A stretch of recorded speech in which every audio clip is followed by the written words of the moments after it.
Hey guys, what's going on? It is Ash here coming at you today in Skylanders Ring of Heroes. So happy to be bringing you this game today. This video is sponsored by Come2Us, so check it out and download in the links below. I will be continuing to play this game. You guys know I am very reluctant to bring content here on the channel for sponsored content unless I absolutely love it, and that is the case for this game by the same makers of Summoner's War, and I've been so addicted to this game. I've learned so much in the last few weeks playing in beta. It's now globally launched, so I want to help you guys out, especially if you're new to the game.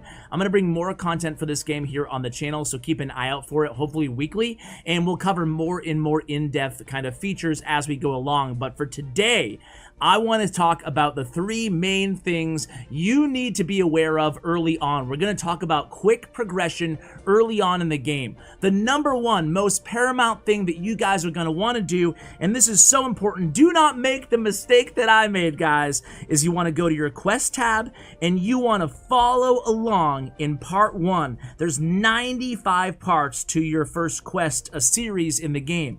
You want to follow along one at a time. You don't want to stray too much off your quest meter here, your quests, because if you go ahead too much, you're not going to get the rewards that you would. Sometimes you might have to wait an extra day or two. So always go in the order of when the quests are given to you, the order of the quest. Really important there. I sometimes got ahead. I already beat a level, and then I couldn't try the level until the next day again, but I couldn't get credit for the quest because I didn't go in order. So make sure you go in order. And then after that, I would actually advise, I'm done with quest 2, and I'm in Veteran 1 and Veteran 2, I would actually advise sticking with the quest all the way through, especially through part 2. That way, again, you don't get kind of confused and ahead of yourself. But enough about quests. Just do them in order, and the game can kind of throw a lot at you early on. That's why I want to break up this video talking about runes, because they're really important, and talking about where to spend the majority of your time. You're going to see so much in this game. It's so involved. There's the distorted dimensions,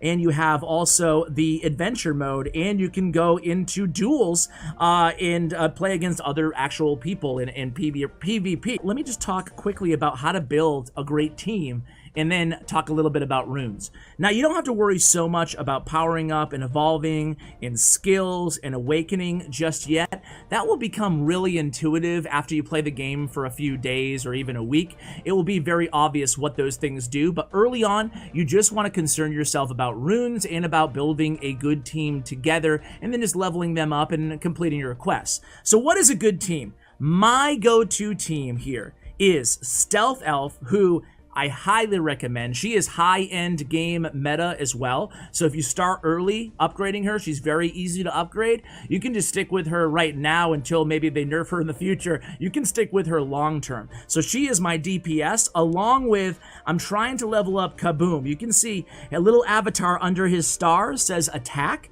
It's great. It just kind of tells you the roles of these heroes as you unlock them, as you summon them. So Stealth Elf I'm using as a DPS. You can build them in any way you want, utilizing runes, which we'll talk about in a second. And I'm also using Enigma. Now, you get Enigma for free once you complete the first 95 quests in part 1. That's another reason you should really focus on those quests. Enigma's really, really good. He's kind of my tank, my support role, my defensive kind of my rock in my trio. Roller Brawl. She's really good as well, but she can be difficult to level up. And that's one thing I want to tell you guys is that when you unlock these higher rarity heroes, just be very cognizant, you know, that like Hex, for example, they're a little bit more difficult. They're a lot more difficult, and as you progress, they're going to be very difficult, especially if you're 100% free to play, to continue to level up. So that's why, even though I do end up spending money on these freemium games, I try to stick with something that's kind of free to play friendly. That way I can level them up and dominate, get to the point where I can more easily farm resources for my higher rarity heroes, and then I can transition in the late game. But I like to play a very, very kind of focusing on the easier heroes in the early and the mid game, and I would advise you guys do the same. So for that reason, I'm trying to transition from Roller Brawl over to Kaboom because he's easier to farm up, and we'll talk about farming in just a moment. But the runes. So the runes. It can get kind of confusing at first, but it's very easy. Generally, see how many stars are on these runes? See how this one is a 4-star and this one is a 2-star.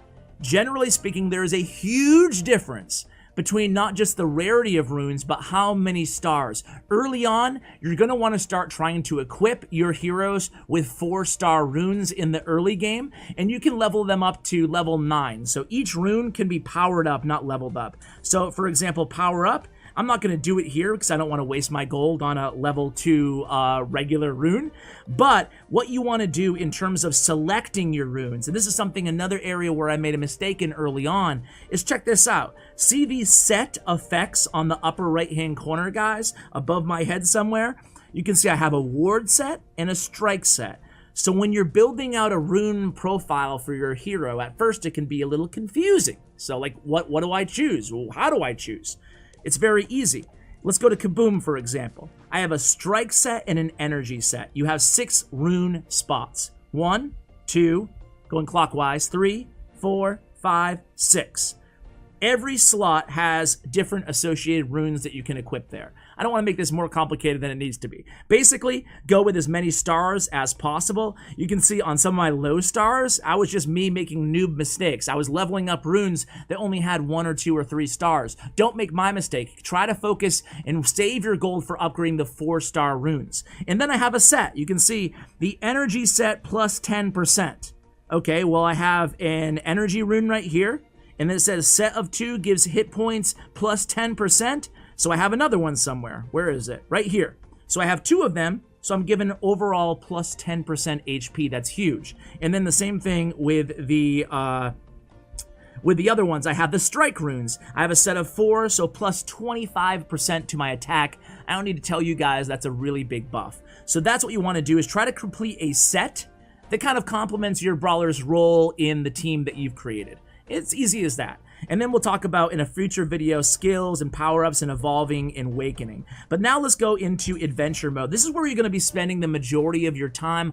I wouldn't worry so much about the distorted dimensions until you level up a little bit, like talking maybe your second week of playing or something like that, or at least until you have completed the first quest. Of course, continue to play in the distorted dimensions when you have a quest dictating you to do so. But other than that, I would pass. Now, what about all of these levels, right? So check this out. We'll go to the very first one, and you can see the drop info at the top, and this is really handy. You'll see a drop info bar for every single level on every single game mode, and you can see, okay, what am I going to win in this level, in this dimension, or in this whatever, singing forest.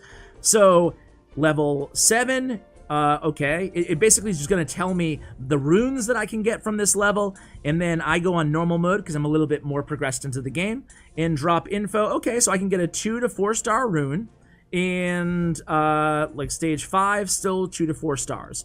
And then if I go in hard mode, you guys can see the same thing. Now it's 3 to 5 stars. So that's really handy. But I also want to show you guys, check this out. Look at stage 1 to 6, I can get a Zook or I can get a Chompy. And then stage 7, I can get a Stink Bomb. So these are really how you farm in this game, right? So once you 3-star any level in the game, it opens up an auto farming feature, which is amazing. You can ×10 farm these levels at triple speed. It goes fast, and you can just put your device down, multitask on something else. So for example, I'm going to go ahead and speed farm a level right now because I am going after, I don't want this one, but I, right now, am collecting for Kaboom, like I told you guys. And look at this. Stages 1 through 6, I have a chance of getting a Kaboom, where I can level him up and evolve him, the things that we didn't talk about, but the things that are going to be important as you play for a few days into a few weeks. So I want more Kaboom. So how am I going to do that? Well, I'm going to go to the easiest level in the Inferno Volcano. I'm going to hit enter, and because I've already 3-starred it, I chose my team. This is you can go to the autoplace feature, and it will select your 3 strongest heroes if you want to. But I have a companion. We'll talk more about companions in a future video as well, and how to level them up and how to deal with those. But right now I go to the auto battle options, I click OK, and it's going to run this 10 times through for me and basically farm hands off. And the auto button is really handy. You can see it right here. I'm going to See how it's kind of circling and then times 3? Well, right now we're witnessing what gameplay. It took us 10 minutes into the video, 11 minutes into the video, but this is basically witnessing what the game really is. This is how you battle. And you can see there's a mana bar. It's 5 of 10, 6 of 10, 7 of 10 right now. Each spell you use costs mana. But also, in addition to that, it costs endurance. What is endurance? Well, you can see my characters, they have 2 bars. The top bar is their hit points. The bottom bar is their endurance. It's as easy as that. Now, if you're low on endurance, you can't cast a spell. So, you know, these are things that when you go on auto battle, you can see I've already beaten the first one, and auto battle is on. I'm going to go into my second battle. You can go up to 10, right? So, really easy stuff here. And I put my device on the side and I just farm up kabooms, because that's what I'm working on right now. And this is what you guys are going to want to do after you've 3-starred an area and you want to start farming those particular heroes that are available in that area. If you click on any hero, it will tell you what level they're available in. Really easy to progress through the game using this method. And again, Distorted Dimensions is where you can get better runes, but you can also get better runes, or good runes, I should say, not better. You can also get good runes, you can get more experience and more gold if you just stick to the regular adventure levels, rather than hopping right into the Distorted Dimensions. Distorted Dimensions is a little bit trickier, a little bit more difficult, I should say, not trickier. And you want to wait till you're a little bit more powered up, at least in my opinion, before you really take a deep dive in there. Because think about it, if you're 10 times as strong in a week from now, well, I can make more progress in a half an hour in a week than it would take me 5 hours to make right now. So it's better to wait a little bit before hopping into the Distorted Dimensions, in my opinion. So guys, that is going to do it for this first video. I threw a lot of information at you guys. Oh, one last thing about spending your diamonds, or I think they're diamonds or gems, spending your currency, right? It's very valuable, so don't just waste it on summons. At least that's what I would advise you guys early on. I would use them on more energy so that you guys can battle more. It's a really important point, so I just wanted to throw that out there, is don't spend it on gold early on, and also don't spend it on a bunch of summonings. Do one if you want to, have some fun with it, but the best bang for your buck is more energy so that you can attack more. We haven't talked about the energy bar, but you guys kind of, it's very intuitive, you get the point. As soon as you see the top of your screen, you're going to see a certain amount of energy that you have a day, and after that you can no longer attack until you recoup it. So guys, there's a lot more to talk about in this game. I will see you in a week or 2 with another video and catch you up on how I'm doing in the game, and also give you guys more specific tips for some of the more intermediate areas of the game. Let me know if you like the game. I'm also going to make a guild, and I'll include that information on the pinned comment. First come, first serve. Join my guild, guys. I'm super active in the game. You'll see me all day, pretty much every day. So guys, that is going to do it for this video. Another huge shout out to Com2Us for sponsoring this video. And guys, thank you for watching. As always, take care, guys.